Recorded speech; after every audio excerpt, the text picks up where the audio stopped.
The casting director for The Howling was Susan Arnold, daughter of Jack Arnold, director of classic sci-fi and horror films such as Creature from the Black Lagoon, 1954. She really fetched some great actors, securing the services of Dee Wallace and Robert Picardo, among others. Dee Wallace already had a horror pedigree, having been in Wes Craven's degenerate family horror, The Hills Have Eyes. In The Howling, she plays Karen White, the TV news anchor who's being hounded by a serial killer, soon to unexpectedly find herself trapped in a werewolf colony. This intense actress is known for her fully invested performances in which she engages with the character she's playing on a deep level. Her convincing portrayal of Karen helps lend the film some much-needed authenticity. Wallace's on-screen hubby, Bill Neal, was actually her real-life fiancé, Christopher Stone. The two share a chemistry that is more than just an act. Robert Picardo plays serial killer/werewolf Eddie Quist. He was hired on the spot after an excellent test reading.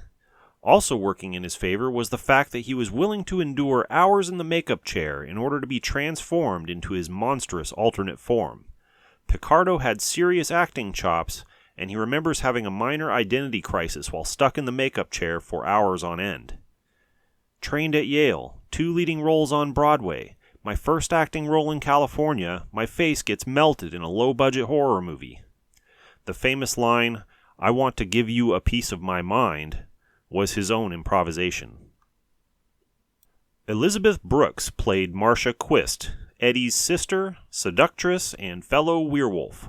She has only 67 words of dialogue in The Howling.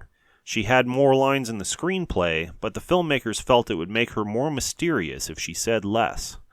This actress had appeared in several TV shows, but this was her first major motion picture, so she gets an introducing credit at the beginning of the film. Or maybe it was because viewers got introduced to all of her anatomy this time. Anyone who's seen the uncut version of this film will certainly remember Brooks delivering a scene of full frontal nudity by campfire light. The actress had a bone to pick with Dante. He told her that flames and smoke would hide her nudity and audiences wouldn't be able to see much. Obviously, that wasn't the case. As a person of faith, she steadfastly refused any other nude scenes for the rest of her career. Belinda Balaski plays Terry Fisher, probably a play on Carrie Fisher, investigative reporter and friend to Karen. She had worked with Dante previously on Piranha. Dennis Dugan plays Chris Halloran, her significant other and fellow investigative reporter. The wolf in sheep's clothing, Dr. George Wagner, is played by Patrick McNee, a veteran English actor best known for TV spy series The Avengers, 1961 through 69.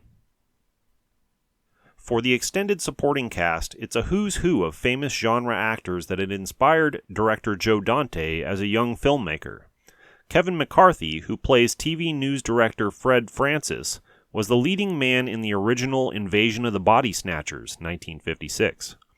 John Carradine, who plays colony resident Earl Kenton, had a storied career stretching back to the 1930s, including scary pictures such as Voodoo Man, 1944, with Bela Lugosi, and House of Frankenstein, 1944, in which he actually played Dracula. Sam Newfield was played by real-life and cinematic cowboy Slim Pickens, who you might remember from Dr. Strangelove, 1964, or Blazing Saddles, 1974. Dick Miller, who plays Walter Paisley, was a longtime standard in the films of Roger Corman, including A Bucket of Blood, 1959, in which he played a character named Walter Paisley. Speaking of Roger Corman, the legendary B-movie director makes a cameo appearance as the man waiting outside the phone booth when Karen is on the phone with Eddie early in the film. When he steps into the booth, he checks the coin return slot at the bottom of the phone to see if anyone left change, an inside joke to his infamous penny pinching on his own films. John Sayles, who wrote the screenplay, appears uncredited as the morgue assistant.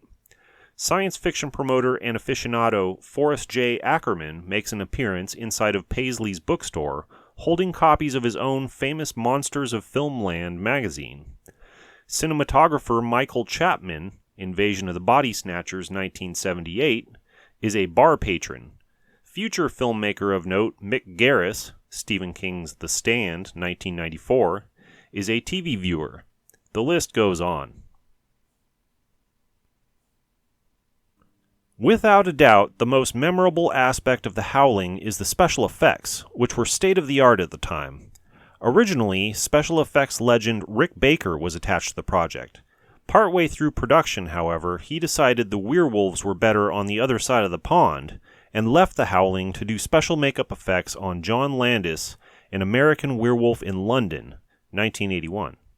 This left the special effects for The Howling in the hands of his assistant, Rob Bottin.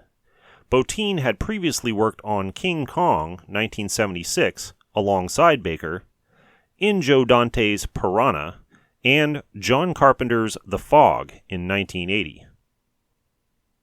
The 21-year-old Bottin was truly a creative genius. Dante gave him free rein to design the effects in any way he wanted, as long as it's spectacular. Time and money were also factors, neither of which were in great supply. Mythology, especially medieval depictions in woodcuts and old books, inspired the werewolf designs. Baker's creatures in An American Werewolf in London would be more dog-like, hunched over on all fours, while Bottin's would have an upright posture closer to humans. In pretty much all werewolf films prior to this, the werewolf transformation was achieved by an effect called lap dissolve. The actor transforming into the werewolf would film a few frames, sit still while some makeup was applied, film a few more frames, and so on until several stages of transformation were achieved, then they were all blended together in the editing room. This achieved a believable result, but it required the actor to sit motionless for extended periods of time. Bottin sought something more dynamic. Rick Baker had worked with special effects pioneer Dick Smith on The Exorcist, 1973.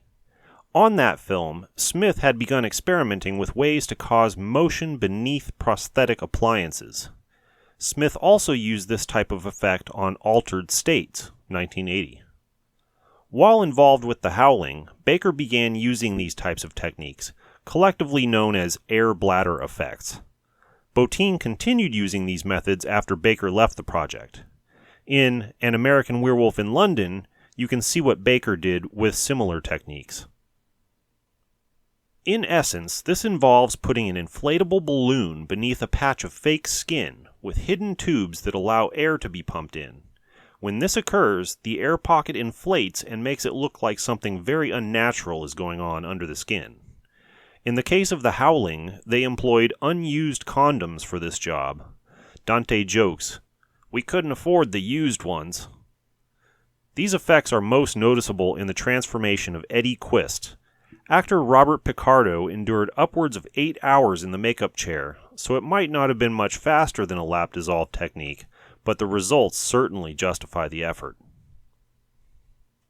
With transformations as drastic as this film required, at some point the actor needed to be replaced with an artificial double, which could be pinched, pulled, and manipulated in ways that unions would never tolerate.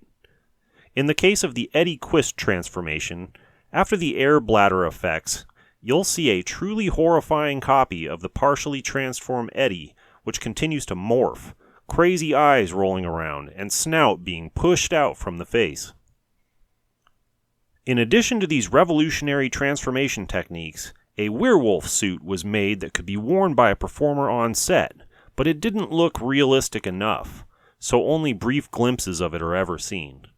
Also, disembodied werewolf arms and legs attached to sticks could be used in scenes where only small parts of the creature were visible. In post-production, it was decided that more was needed, so the producers asked for extra money and a full-size werewolf was built, the one that attacks Terry in the doctor's office. Stop-motion animator David W. Allen worked on several scenes, but only a brief clip remains near the end of the film. Dante didn't think the stop-motion footage jived properly with the rest of the film. There's also a brief cell animation scene near the middle. On such a tight budget, they tried many things, some working better than others. Without a doubt, Bottin's creature effects were a huge win.